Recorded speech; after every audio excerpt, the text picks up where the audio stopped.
For advertisement, call 8125893028. Our Gmail maxtvtelugu@gmail.com. Max TV ప్రేక్షకులకు నమస్కారం. నమస్కారం అండి. నమస్కారం అండి. కల్కి మూవీ వచ్చిన కాంచి ప్రతి ఒక్కరి గురించి, అది భాగవతం కావచ్చు, మహాభారతం కావచ్చు, అందరి గురించి తెలుసుకోవాలని అనుకుంటున్నారు. మనం కొన్ని టాపిక్స్ ఆల్రెడీ చెప్పేసుకున్నాం. ఈరోజు టాపిక్ ఏంటంటే అశ్వత్థామ గురించి.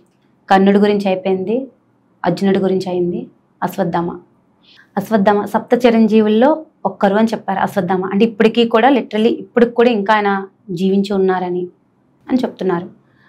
మరి అశ్వత్థామకి అంటే కల్కి మూవీలోని అశ్వత్థామది మనీ ఏదైతే ఉందో కృష్ణుడు తీసేశాడని, అది తీసిన తర్వాత అతనికి శక్తులన్నీ పోయాయని, మళ్ళీ కృష్ణుడు పుట్టాకే ఆయన సేవతో ఆయనకు వస్తాయని అని చూపించారు కదా, అది ఎంతవరకు నిజం అంటారు? అది ఫస్ట్ థింగ్ నేను లాస్ట్ టైం కూడా చెప్పాను కదండి, కల్కి మూవీలో చూపించింది ఏది కూడా కరెక్ట్ కాదు. నాట్ ఈవెన్ 0.001% కూడా కరెక్ట్ కాదు.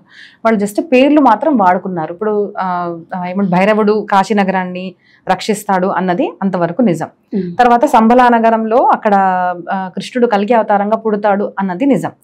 అశ్వత్థామ అన్న క్యారెక్టర్ మనకున్నాడు, ఆయన ఎత్తుగా ఉంటాడు, ఆ క్యారెక్టర్స్ చూపించింది మాత్రం నిజము. అర్జునుడు కర్ణుడు మిత్రుడు అన్నది మాత్రం నిజం. కానీ చాలా వాస్తవాలు వాళ్ళు తప్పుగా మనకు చూపించారు. సో దీంట్లో అశ్వత్థామకి మనీ ఏదైతే ఉండేదో ఆ మనీ తనకు తపశ్చర్య వల్ల వచ్చిందనమాట. అంటే ఒక పవర్ ఉండేది తన దగ్గర, ఆ మనీ అనేది ఉంది. ఆ మనీ వల్ల తనలో ఒక తేజస్సు, ఒక పవర్ ఉండేది తన దగ్గర. సో ఆ పవర్ అనేది కృష్ణుడు తీసేశాడు. ఎందుకు తీసేశాడు మనం అక్కడ ఆ స్టోరీకి వెళ్దాం. ఆ మహాభారతంలో అంటే యుద్ధం అనేది ఒక భాగం అనమాట, చాలా ముఖ్యమైన భాగము. పాండవులు కౌరవులకు యుద్ధం అంతా అయిపోయింది. అశ్వత్థామ ఎవరు? ద్రోణపుత్రుడు, అంటే గురుపుత్రుడు. కానీ చిన్నప్పటి నుంచే వాళ్ళ క్యారెక్టర్ అంటే ఆ చరిత్ర గనక మనం చూస్తే ఈర్ష అన్నది ఏదైతే ఉందో అది మనకు కొంతమందికి అలా సహజంగా వచ్చేస్తుంది. అక్క చెల్లెల మీద ఉండడము, పేరెంట్స్ కి పిల్లల మీద ఉండడము, పిల్లలకి సొంతం తల్లి మీద, ఇట్లాంటివి ఒక వింతవి మనం చూస్తూ ఉంటాం అనమాట. ఫ్రెండ్స్ మీదే ఉండడము, ఇంట్లో అట్లా అయినా కూడా చూడలేరు, వాళ్ళకి లేని మనకుంటే ప్రాబ్లం అనమాట, ఈర్ష అది. సో సహజంగానే అశ్వత్థామకి చిన్నప్పటి నుంచి పాండవుల మీద ఈర్ష అనమాట. దాంట్లోనూ అధికంగా చూస్తే అర్జునుడి మీద. ఎందుకు అంటే మనం చెప్పలేము, అలా సహజ గుణం అనమాట. సో ఎంత మనీ ఉండనివ్వండి, ఎంత శక్తి ఉండనివ్వండి, మనిషికి వికారాలు అనేది ఉందో మనం తెలుసుకొని ఎప్పుడైతే అదుపులో తీసుకురామో అవి కంట్రోల్గా ఉండవు. వీ హ్యావ్ టు అండర్స్టాండ్, మనం తెలుసుకొని దాన్ని కంట్రోల్ చేసుకోవాలి. సహజంగా అందరిలో కొంచెం సూక్ష్మంగా ఉంటాయి, దాన్ని పెరగకుండా తగ్గించుకునేది సాధన అంటారు దాన్ని. సో గురుపుత్రుడు కానీ ఈర్ష అనమాట చిన్నప్పటి నుంచి. అలాంటి అశ్వత్థామ ఏం చేశాడు? ఎవరితో ఉన్నాడు యుద్ధంలో? కౌరవ పక్షము, పాండవ పక్షము. పాండవ పక్షము ధర్మపక్షం కాబట్టి కృష్ణుడు అటువైపు ఉన్నాడు. అధర్మ పక్షము కౌరవుల పక్షం కాబట్టి అటువైపు అశ్వత్థామ వెళ్ళిపోయాడు. ఎందుకు? శత్రు మిత్రుడు అంటారు కదా, వీళ్ళకు కూడా పాండవులు అంటే ఈర్ష. సో అశ్వత్థామ చిన్నప్పటి నుంచే కర్ణుడికి దుర్యోధనుడికి మిత్రుడు అనమాట, బాగా మంచి. చిన్నప్పటి నుంచి అందరు కలిసి ద్రోణాచార్య దగ్గర నేర్చుకున్నారు కాబట్టి పరమ మిత్రుడు వీళ్ళందరూ. అందరికీ ఈర్ష వీళ్ళ మీద. సో ఆ యుద్ధం మొత్తం జరిగిపోయిన తర్వాత ఏమైంది? పాండవులు ధర్మం జయించింది, అధర్మం ఓడిపోయింది. దుర్యోధనుడు చనిపోయే పరిస్థితిలో ఉన్నాడు అనమాట. అప్పుడు ఇంకా చనిపోతాడా అన్నప్పుడు. అలాంటి టైంలో అశ్వత్థామ కృపాచార్యతని కలవడానికి వెళ్ళాడు. వెళ్ళిన తర్వాత దుర్యోధన అసలు ఇంత చేసినా కూడా అసలు నేను పాండవుల్ని చంపలేకపోయాను అని దానికి కోపం. సో అలాంటప్పుడు కూడా అశ్వత్థామ ఏమంటాడు అంటే, నువ్వేం బెంగపడకు, నేను చంపేస్తాను అనేసి అంటాడనమాట. అంటే ఇప్పుడో తర్వాత చనిపోయే మనిషి కానీ ఎంత ఉత్సాహం, ఎంత ఈర్ష, ఎంత ద్వేషం చూడండి. అలాంటి టైంలో కూడా యుద్ధం అయిపోయింది, వీళ్ళు ఓడిపోయారు, అంతా అయిపోయింది. కానీ అప్పుడు కూడా తిలకం పెట్టి అశ్వత్థామ, నేను ఇప్పుడు నిన్ను సేనాధిపతిని చేస్తున్నాను, నువ్వు వెళ్ళు, యుద్ధం చేయి. ఎందుకు? ఈర్ష. అంటే ఒక కర్మ మనం చేస్తున్నామంటే దాని వెనక ఉన్న ఇంటెన్షన్ ఇస్ వెరీ ఇంపార్టెంట్. వీళ్ళు చేసింది దేనికి? ఈర్ష వల్ల. నువ్వు వెళ్ళు అనగానే వెళ్ళాడు. సో పాండవుల్ని ఏమన్నా చేయాలి అంటే చాలా కష్టం, ఎందుకంటే చాలా బలవంతులు. ధర్మం ఎవరి పట్ల ఉంటుందో వాళ్ళు, మీరు చూడండి, ఎంతన్నా వాళ్ళకి హాని చేయాలనుకున్నా కూడా ధర్మో రక్షతి రక్షిత, ధర్మం వాళ్ళని రక్షిస్తుంది. ఆ రోజు రాత్రి మహాభారతం కనుక చూస్తే మంచి సంఘటన. కృష్ణుడు ఏదో ఒక రకంగా ఒక లీల చేసి పాండవులందరినీ శిబిరంలో నుంచి అక్కడి నుంచి తీసుకెళ్ళిపోతాడు. అదే శిబిరంలో పాండవ పుత్రులు అంటే పంచ పాండవులకున్న 5 పుత్రులు అక్కడ శయనించి ఉంటారు. వాళ్ళ మామయ్య కూడా అక్కడే ఉంటారు అనమాట, దృష్టద్యుమ్నుడు అక్కడే ఉంటారు. సో ఈయన వచ్చేసి వీళ్ళని అసలు ఎలా చంపాలి, పాండవుల్ని ఒక ప్లానింగ్ అనేది ఎట్లా చంపాలి అంటే రాత్రి సమయంలో తను ఒక చెట్టు కింద ఉంటే పైన ఉలూకము అంటే ఆవులు అంటాం కదా, అది రాత్రి సమయంలో వచ్చి కాకుల్ని చిన్న గూడులో ఉన్న కాకు పిల్లల్ని చంపేయడం చూశాడనమాట. వీడు ఏమనుకుంటాడంటే వీళ్ళు మేల్కుతో ఉన్నప్పుడు పొద్దున పూట వీళ్ళని చంపడం అంటే చాలా కష్టము, రాత్రి చంపితే ఎలా ఉంటుంది ఐడియా. చెడుగా నేర్చుకున్న వాళ్ళు ఎక్కడి నుంచైనా నేర్చుకుంటారు. Google teachers is both good and bad. మన గ్రంథాల్లో మంచి ఉంది చెడు అని చెప్పారు మనకు. మనమేం గ్రహిస్తాము అదే అన్నది ముఖ్యం. మన ఇంటెన్షన్ ఎలా ఉంటే మనకు అన్ని అలాగే కనిపిస్తాయి. సో అది చూసి ఇలా చంపితే ఎలా ఉంటుంది అనేసి వచ్చి కృపాచార్యుల వారికి చెప్తారు అనమాట. ఇలా చంపితే ఎలా ఉంటుందంటే కృపాచార్యులు చెప్తారు, ధర్మమూర్తి వాళ్ళందరూ బ్రాహ్మణులు, లేదు నాన్న ఇది తప్పు చేయడం అంటే, లేదు నేను ఇలాగే చంపుతాను, వాళ్ళని ఎలాగన్నా చంపాలి, నాది ఏమైనా పర్వాలేదు కానీ నేను వాళ్ళని చంపేస్తాను అనేసి అక్కడికి వెళ్ళి వాళ్ళతో యుద్ధం చేద్దాము అనేసరికి అక్కడ ఒక మనిషి తన్ని కనిపిస్తాడు, రక్షించడము అనేది పెద్ద స్టోరీ అక్కడ జరుగుతుంది అనమాట. సో వీళ్ళని చంపలేవు అనేసరికి ఆ శక్తి ఏదైతే ఉందో ఒక అస్త్రాన్ని అశ్వత్థామకు ప్రసాదిస్తుంది. నువ్వు ఇప్పుడు దీంతో ఎవరినన్నా చంపు, వాళ్ళు బతకలేరు అనేసరికి ఆ పంచపాండవులు లేస్తారు, వాళ్ళతో యుద్ధం జరిగి పంచపాండవ పుత్రుల్ని కూడా చంపేస్తాడు, వాళ్ళ మామయ్యను కూడా చంపేస్తాడు, అక్కడే చాలా ఘోరంగా చంపేస్తాడు అనమాట.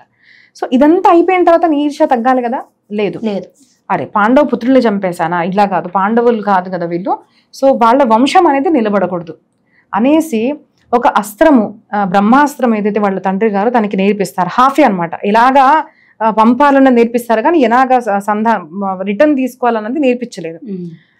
ఆ విద్య తెలీదు కానీ ఏమైనా పర్లేదు కానీ వాళ్ళని చంపాలి అనేసి ఆ బ్రహ్మాస్త్రాన్ని వదిలేస్తాడు. బ్రహ్మాస్త్రం వదలంగానే ఆ బ్రహ్మాస్త్రం ఎప్పుడూ యూజ్ చేయకూడదు. మన దగ్గర పూర్వం ఎలా ఉండేది అంటే ఒక గురువులు ఏ శిష్యులకు ఏ విద్య ఇవ్వాలో అదే విద్య ఇచ్చేవాళ్ళు, అర్హత బట్టి ఇచ్చేవాళ్ళు. ఇప్పుడు ఎలాగా ఉందంటే అర్హత ఏంటిది, మమ్మల్ని అర్హత అడుగుతున్నారా అంటారు. అర్హత అంటే అందరు అర్హత ఒకలాగా ఉండదండి. దట్ ఈస్ వాట్ ఎవర్ మన సనాతన ధర్మం చెప్తుంది. అర్హత అనేది not physical ability. You might be physically able, మీకు శక్తి ఉండొచ్చు కానీ మీ బుద్ధి కూడా అలాంటిది. ఈ జ్ఞానాన్ని తినికి ప్రసాదిస్తే తిను ఈ జ్ఞానాన్ని సమాజం మంచి కోసం వాడుతాడా లేదంటే చెడు కోసం వాడతాడా అన్నది ల్యాకింగ్ అనమాట. ఇప్పుడు గురుకుల పద్ధతులు కూడా అది ఉండేది, ఇప్పుడు అది ల్యాకింగ్ అనమాట. ప్రతివాడు అంటే ఎవరు పడితే వాళ్ళు డాక్టర్స్ అయిపోతున్నారు, సర్జరీ చేయడం వచ్చు, ఓకే వచ్చు, but are we teaching them, నాన్న నీకు వచ్చే ఆపరేషన్ సర్జరీ ఏదైతే చేస్తున్నావో, అబార్షన్ ఏదైతే నేర్చుకుంటున్నావో దాన్ని చెడు కోసం వాడకు. అన్ని మారల్స్ మనకు నేర్పించడం లేకపోవడం వల్ల ఏమైంది, డాక్టర్స్ ఏదైతే అబార్షన్ మంచి పిల్లలు ఎవరైతే లేరో గర్భంలో ఏదో పరిస్థితిలో చేయాల్సి వస్తుంది, అది కాకుండా డబ్బుల కోసం గర్భంలో స్త్రీ ఉంది అనంగానే కూడా తీసేసి ఎంతో మంది అబార్ట్ చేశారు కదండి. అంటే తన విద్యను చెడుగా వాడారు. చాలా మందికి సర్జరీ చేయడం వచ్చి అనేసరికి ఎన్ని స్కామ్స్, కిడ్నీ స్కామ్స్ ఇవన్నీ చూసాం కదా, ఇప్పుడు జరుగుతున్నాయి. సో విద్య రావడం ఒకటి, విద్యని ఎక్కడ వాడాలి ఎక్కడ వాడకూడదు దాన్ని ధర్మం అంటాం. సో మన దగ్గర ధర్మం ఈజ్ నాట్ రిలీజన్. ధర్మము అనేసరికి రైటియస్నెస్, ఏదైతే 10 మందికి మంచి చేస్తుందో ధారయతే ధర్మ, 10 మంచిని మంచి చేసేదే దాన్ని ధర్మం అంటాం మన దగ్గర. సో దట్ ఈస్ సనాతన ధర్మ. 10 మంచికి మంచి చేసేది ఏదో అది సనాతన ధర్మము, అది అనాది. అలాంటి ధర్మాన్ని వీడేం చేశాడు అంటే గురువు తండ్రి నేర్పించాడు కానీ ఇంటెన్షన్ ఇస్ బ్యాడ్ కదా. సో ఆ బ్రహ్మాస్త్రాన్ని అభిమన్యు చనిపోయాడు, వాళ్ళ పౌత్రుడు, అర్జునుడు పౌత్రుడు చనిపోయాడు కానీ భార్య గర్భవతి కదా, అదొక్కటే గర్భం, ఇంకా పాండవుల వంశం అంకురం అనమాట. సో దాన్ని చంపాలన్న దాంతో తన మీద వదిలేశాడు. వదిలేయంగానే ఆకాశంలో వ్యాస మహర్షి వచ్చారనమాట. ఇక్కడ ఏమైంది, రక్షించడానికి అర్జునుడు కూడా బ్రహ్మాస్త్రం వదిలేరు కృష్ణుడు చెప్పడం వల్ల. ఆ రెండు వచ్చేసరికి అసలు మీరు ఎందుకు వదిలేరు, ఇది మీరు సమాజానికి మంచి చేయడానికి మీరు వీరులా లేదంటే నాశనం చేయడానికి అని ఒక గురువు వ్యాస మహర్షి వచ్చి ఆపంగానే కృష్ణుడు ఏం చెప్పాడు అంటే అది నువ్వు వదిలితే కానీ నువ్వు దాన్ని రిటర్న్ తీసుకోలేవు, రెండు నువ్వు రిటర్న్ తీసుకో, కాబట్టి రిటర్న్ తీసుకోవాలంటే వదిలాలి, కాబట్టి తను వదిలాడు, మంచి చేయడానికి అర్జునుడు వదిలాడు. సరే మీరు చెప్తున్నారు కదా నేను 2 రిటర్న్ తీసుకుంటాను అని చెప్పి రిటర్న్ తీసుకున్నాడు.